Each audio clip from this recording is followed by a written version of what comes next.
That depends very much on. Sometimes I write lyrics first. Sometimes I write lyrics and they end up being a poem. They never fit into any song. Then it's often so personal stuff, that emotional stuff that catches you at the moment, or certain thought processes. That when you're really pissed, you sometimes find a really good way of saying it, and that can create a line. Or like, you ain't gonna get me down. It's a song I wrote the moment I was in my flat. They switched off my electricity, they switched off the water, and the cops were outside of the gates trying to get me out of the building. And instead of me talking to them or doing anything useful, I grabbed my guitar and written the song right there on the spot, you know. I mean, you ain't gonna get me down. And then, you know, so sometimes it comes like this, and sometimes it's a between years process of filing on certain phrases, and so it's quite difficult.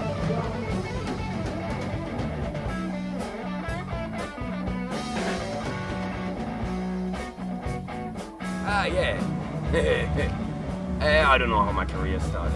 It's not a career. I'm waiting until it starts. I'll tell you when it happens.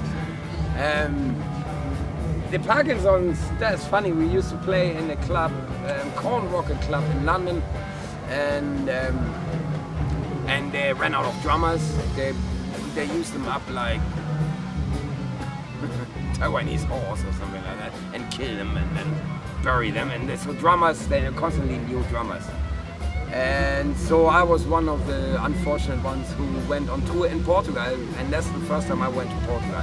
And it was brilliant, absolutely brilliant. You play suddenly in front of 500 totally crazy, lovely, partly quite sexy people. It was fucking great, absolutely brilliant, yeah.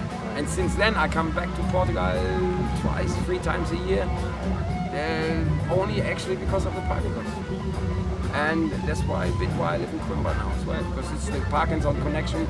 It's all the people I met through there, and it's just ever kept growing and kept getting better over the last 10 years, and yeah, culminating in me now being here.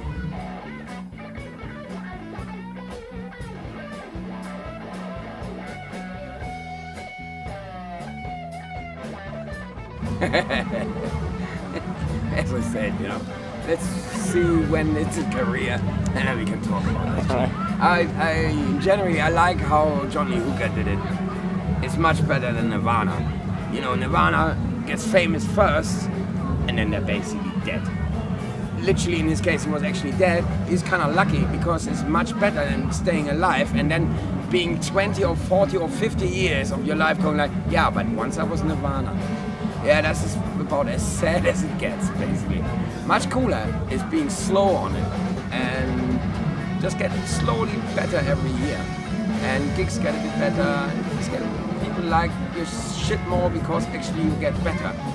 And there's no hype involved whatsoever. Certainly not.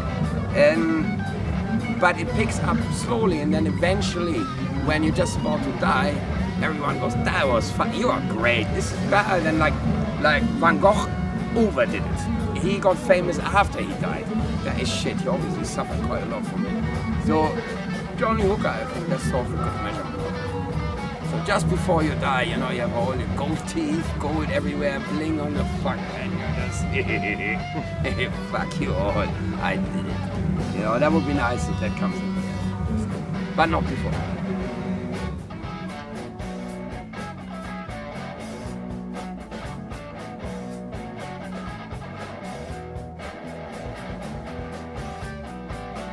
Gives the artist more time to work on his art, and you have input from outside that helps. It's great. I mean, I have to do everything myself, and now it starts that I have people working with me and helping me, which again makes more work because you have to coordinate everyone.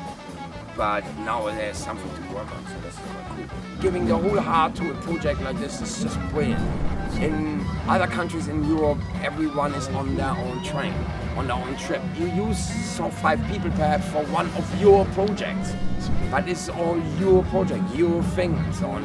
Everyone is on the ego trip much more than in Portugal. It's very, I still feel sort of the feel of the revolution is still in even the younger generation of this association working together for social good of all of them. It's a much more leftish, socialistic, communal, positive way of doing things, and that's I love Portugal.